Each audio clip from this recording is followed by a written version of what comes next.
mengajar kemana, Bu? Saya mau ke lab. Oh ya sudah, semangat ya, Bu. Iya, semangat juga. Mau ngajar kemana, Bu, hari ini? Mau ke kelas 1. Oh ya udah, saya ke perpus dulu ya, Bu. Ya.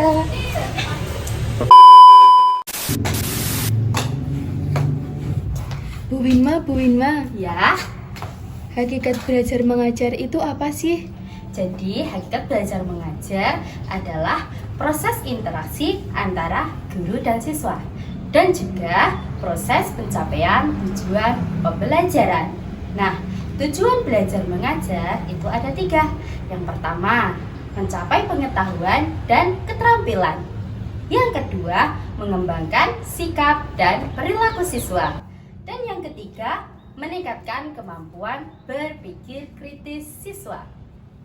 Nah, peran guru di antaranya yang pertama ada fasilitator pembelajaran, yang kedua menjadi motivator bagi siswa, yang ketiga evaluator pembelajaran bagi peserta didik. Nah, lalu peran siswa ada juga nih. Yang pertama, peran siswa itu menjadi pelajar yang aktif. Nah, yang kedua, peserta didik berpartisipasi dalam proses pembelajaran. Nah, yang terakhir, peserta didik mengembangkan keterampilan belajarnya. Nah, dari penjelasan tadi merupakan hakikat belajar mengajar.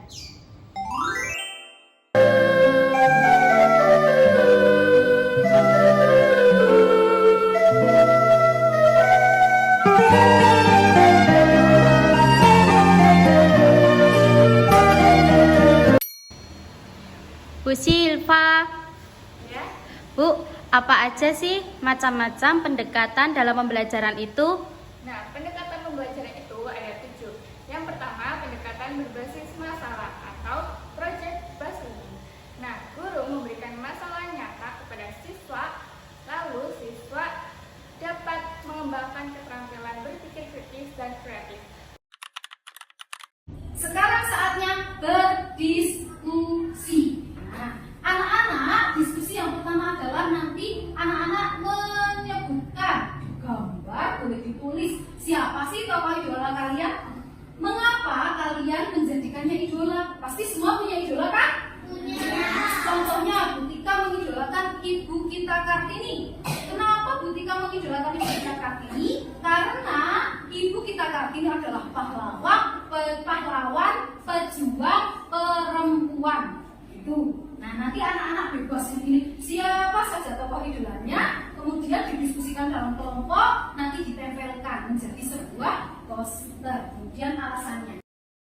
Yang kedua, ada pendekatan pembelajaran berbasis proyek atau project based learning.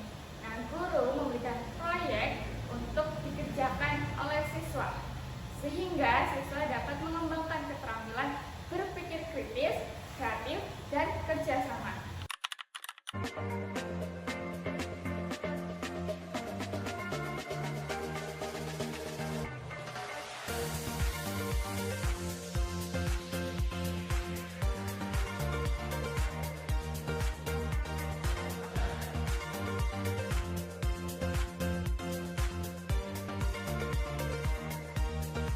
Yang ketiga itu ada pendekatan pembelajaran berbasis inquiry. Guru membantu siswa mengembangkan keterampilan berpikir kritis dan kreatif melalui proses inquiry, sehingga siswa dapat menemukan jawaban atas pertanyaan mereka sendiri. Coba diamati di sini, Ibu memiliki 3 buah gambar tentang fenomena perkaratan yang terjadi dalam kehidupan sehari-hari. Apakah pernah kalian melihatnya? Iya. Di sini Ibu juga memiliki beberapa contoh paku berkarat yang bisa kalian amati secara langsung. Ini beberapa contoh paku berkarat, silahkan diamati secara berkelompok. Dari hasil pengamatan kalian terhadap gambar-gambar yang Ibu berikan di papan tulis, dan juga dari hasil pengamatan kalian terhadap paku berkarat yang Ibu berikan tadi, kira-kira pertanyaan apakah yang ada di benak kalian? Silahkan difikirkan, didiskusikan dengan kelompoknya, dan itu akan menjadi rumusan masalah kalian yang akan kalian pecahkan. Baiklah anak-anak, dari beberapa pertanyaan yang kalian ajukan tadi, silahkan kalian membuat hipotesis secara berkelompok dengan anggota kelompoknya masing-masing. Silahkan. Untuk dapat membuat hipotesis dari pertanyaan yang sudah kalian ajukan tadi, kalian bisa melakukan kajian teori dari berbagai sumber, bisa dari buku paket, atau buku penunjangnya lainnya, ataupun ensiklopedia, dan juga internet. Silahkan dibuka-buka, didapatkan informasi yang ada untuk bisa membuat hipotesis dari pertanyaan yang kalian ajukan tadi. Bagaimana anak-anak? Sudah selesai untuk membuat hipotesisnya? Sudah, Bu. Iya, bagus. Kalau sudah, di sini Ibu sudah membawakan LKPD ya, terkait dengan materi korosi. Di sini nanti sudah dijelaskan apa-apa saja yang kalian lakukan untuk eksperimen menyelidiki proses terjadinya korosi. Yang keempat, itu adalah pendekatan pembelajaran berbasis kompetensi. Guru fokus pada pengembangan kompetensi siswa, sehingga siswa dapat mengembangkan keterampilan dan pengetahuan yang mereka butuhkan untuk mencapai tujuan pembelajaran. Kemudian yang kelima, itu adalah pendekatan pembelajaran berbasis teknologi. Guru menggunakan teknologi untuk mendukung proses pembelajaran, sehingga siswa dapat mengakses informasi dan sumber daya yang lebih luas. Kemudian yang keenam ada pendekatan pembelajaran berbasis sosial. Guru fokus pada pengembangan keterampilan sosial siswa, sehingga siswa dapat mengembangkan kemampuan berkomunikasi, bekerja sama, dan memecahkan konflik.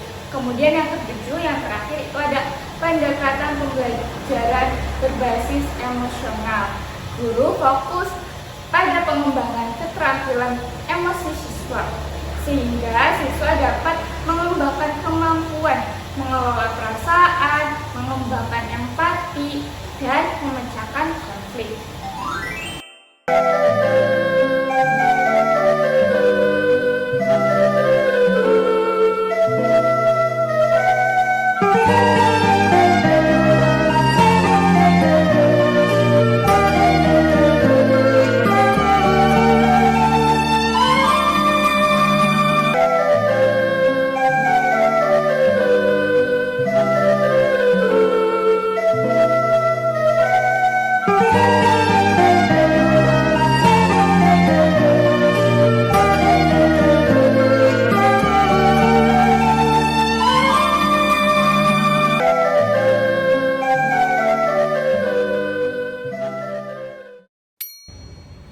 Bu Mareta, Iya. apa aja sih tantangan pendidikan di era perubahan? Nah, tantangan di era perubahan yaitu ada tantangan internal dan tantangan eksternal. Tantangan internal yang pertama yaitu ada kurikulum yang tidak relevan, yaitu kurikulum yang tidak sesuai dengan kebutuhan masyarakat dan industri. Yang kedua, ada guru yang tidak siap, yaitu guru yang tidak memiliki kemampuan dan pengetahuan di era perubahan.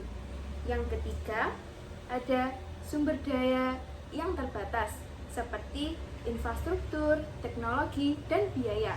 Yang keempat, ada pembelajaran yang tidak efektif, seperti pembelajaran yang berfokus pada hafalan dan tidak pada pemahaman.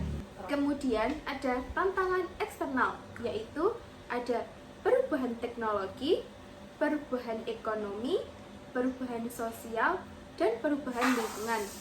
Nah, di sini ada solusi untuk menghadapi tantangan di era perubahan. Yang pertama ada mengembangkan kurikulum yang relevan, yaitu mengembangkan kurikulum yang sesuai dengan kebutuhan masyarakat dan industri. Yang kedua ada mengembangkan kemampuan guru, yaitu mengembangkan kemampuan guru untuk menghadapi di era perubahan nanti. Kemudian yang ketiga ada menggunakan teknologi, yaitu menggunakan teknologi untuk meningkatkan efisiensi dan efektivitas pembelajaran.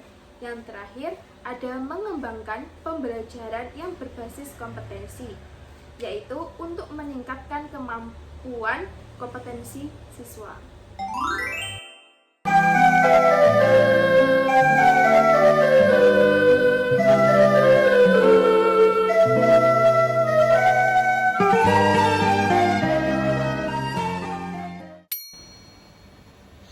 Bu, Ya, tantangan eksternal guru dalam pendidikan apa sih, Bu? tantangan eksternal guru dalam pendidikan itu ada 5 ya. Yang pertama yaitu perkembangan teknologi dan digitalisasi. Jadi guru itu harus beradaptasi dengan perkembangan teknologi-teknologi baru dalam pembelajaran seperti artificial intelligence atau AI, e-learning, dan juga multimedia interaktif.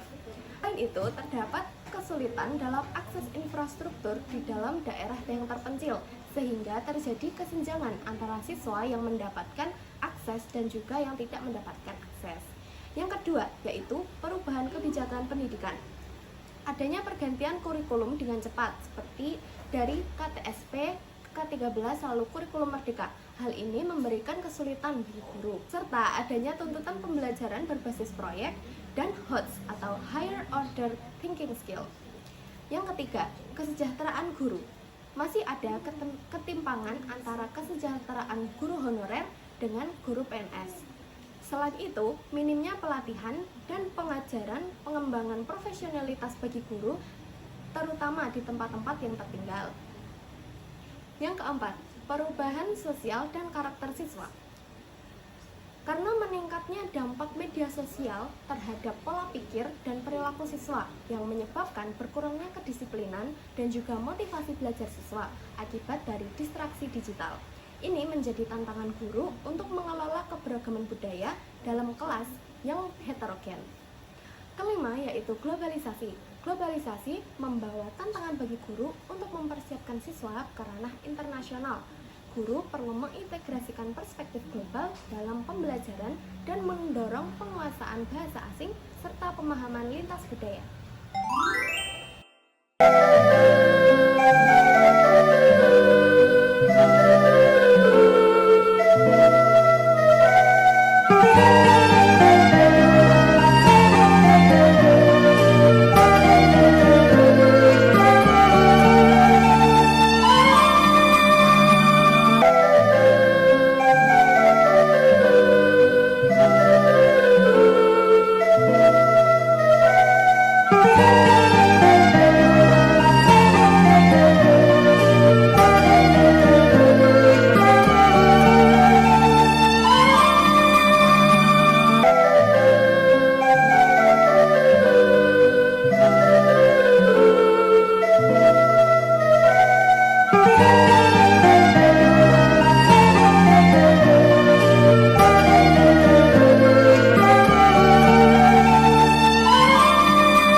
Bu, tantangan eksternal dalam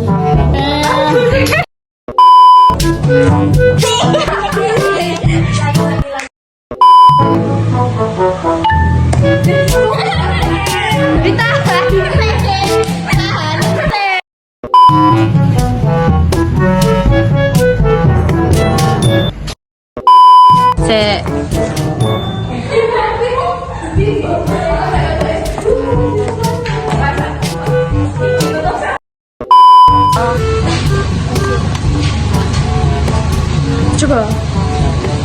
Mas tahu, aku yang bilang